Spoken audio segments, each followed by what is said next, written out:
Je dirais qu'elle résonne pour moi dans la mesure où aujourd'hui, on peut considérer qu'on a deux grands challenges et c'est accentué par cette crise sanitaire qui a mis peut-être un peu plus au regard des dirigeants les challenges qu'on a, qui sont d'un côté une transformation digitale accélérée, on n'a pas le choix, et ça crée dans les métiers dont je m'occupe aujourd'hui chez Dev Team une espèce de bouillonnement, d'accélération.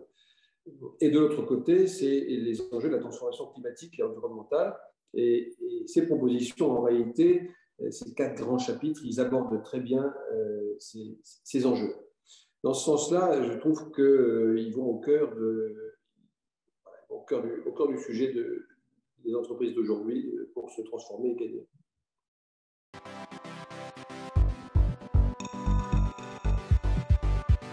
Clairement, c'est un sujet pour nous qui est fondamental. C'est un sujet qui est, on peut dire, chez Devoteam, très présent depuis la quasi-création. À l'introduction en bourse de Devoteam en 1999, le book a été ouvert à tous les employés et ils ont pu investir au niveau de ce qu'ils voulaient. On a toujours été dans un modèle où on a choisi de partager, mais on est véritablement convaincu que ça a de la valeur de partager, ça responsabilise et on continue. Aujourd'hui, on est rentré dans un modèle différent dans lequel on a une très grande partie de nos équipes qui sont engagées dans un processus patrimonial lié à la valeur de l'entreprise. Ça, c'est une dimension. Puis il y a d'autres dimensions qui sont des dimensions plus liées à l'employabilité. J'évoquais ça tout à l'heure, qui est un très gros investissement que Devoteam fait sur les sujets de la formation depuis toujours, avec des universités internes bien avant l'heure, avec des très hauts niveaux de certification qui sont la manière de mesurer, une bonne manière de mesurer l'engagement que les salariés et les collaborateurs ont dans leur métier. On les accompagne là-dedans. Il y a beaucoup de chemins par lesquels Devoteam aujourd'hui considère que c'est critique pour nous. Ça l'a toujours été, ça l'est encore plus en ce moment où les ressources sont rares. Et donc, aussi bien sur les sujets financiers que sur les sujets d'accompagnement dans la carrière et l'employabilité, y compris en dehors de chez nous, c'est un sujet, de notre ADN. Après, je vois bien qu'autour de nous, on parlait de nos clients, on peut parler aussi de collègues, compétiteurs, tout le monde aujourd'hui a conscience qu'il faut rentrer dans des modèles différents. Donc, ça devient quelque chose de plus standard. Je vois bien que c'est un discours qui est bien entendu par les entrepreneurs aujourd'hui, d'associer au succès.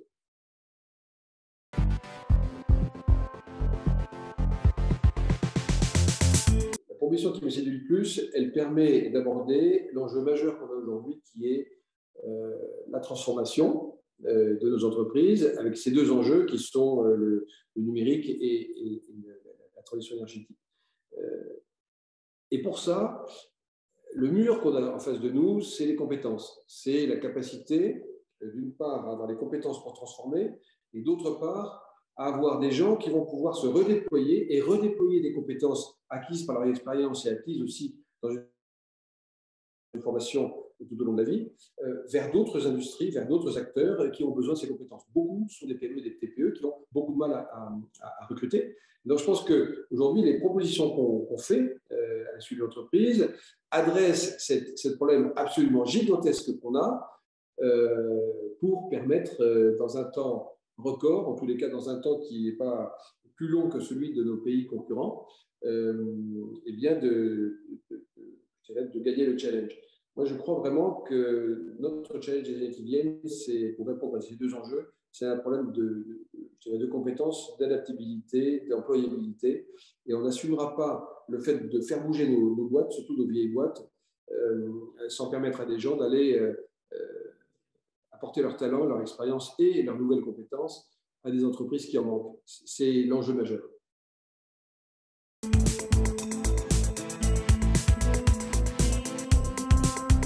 Devoteam fait partie d'une industrie qui a toujours eu un besoin de compétences supérieur à ce qui était disponible sur le marché. Donc, il y a longtemps qu'on participe avec notre organisation patronale à des activités d'attractivité, pour les jeunes, bien sûr, à des activités de mentorat, à des activités d'accompagnement des grandes universités et écoles pour travailler avec eux sur le programme, à des activités d'attractivité des jeunes filles, dont malheureusement on a à peine 12% parmi nos ingénieurs.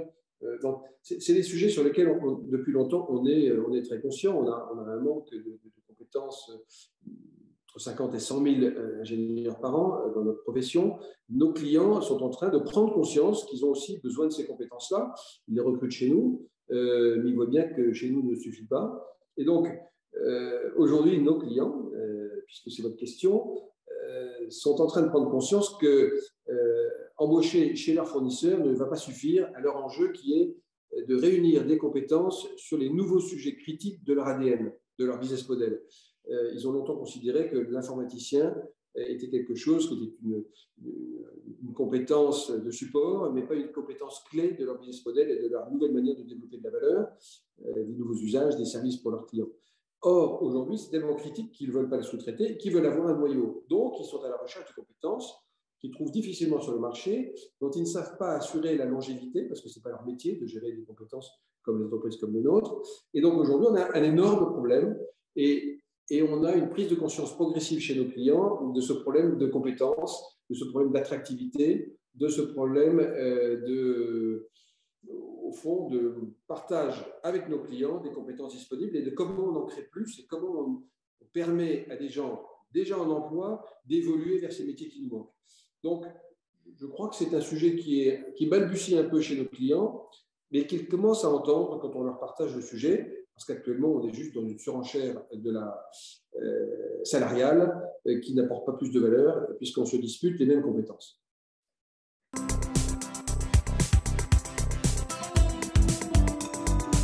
Moi, je propose de valoriser les initiatives privées et trouver des mécanismes publics-privés qui soient véritablement passés à l'échelle. Pitech, cette initiative d'IBM à l'époque qui a accompagné des classes techniques, est la quasi seule initiative que je connais dans laquelle l'éducation nationale a bien voulu rentrer et qu'elle propose maintenant de déployer. Mais c'est compliqué pour les entreprises parce qu'elles ne sont pas habituées à travailler avec l'éducation nationale. Donc, le proof of concept et de quelques premières écoles, collèges qui ont fait appel à des entreprises pour animer ces classes, ça a bien marché, mais maintenant, pour passer à l'échelle, c'est compliqué. Donc, moi, j'appelle de mes voeux à ce que le nouveau gouvernement se saisisse du succès de cette initiative et la déploie et en recherche d'autres. Des partenariats publics-privés sur des initiatives à la Pitech, il faut les déployer et il faut solliciter les entreprises de façon peut-être plus, en tous les cas, plus forte que nos organisations syndicales peuvent le faire aujourd'hui, les initiatives de certains, pour véritablement les passer à l'échelle. Je pense qu'il n'y a que comme ça qu'on arrivera à faire bouger les lignes et à arriver au niveau de compétences dont on a besoin. Et puis, le deuxième sujet, c'est véritablement de prendre à bras-le-corps la transformation majeure dans laquelle on est lancé avec le problème des compétences. On n'a pas pris en compte là-dedans que la moyenne d'âge de nos informaticiens aujourd'hui, en particulier chez nos clients, c'est 50 ans. Ça veut dire que dans 10 ans, une très grande partie seront partis. Donc, je crois que ça, on ne l'a même pas encore vu. Vous voyez, donc ces deux sujets, c'est accompagner l'éducation nationale pour produire pour sortir des compétences des élèves qui ont ces compétences et d'autre part, transformer les compétences des gens qui sont existants et qui vont continuer à travailler plus de 10 ans. C'est les deux très grands enjeux de nos transformations à venir.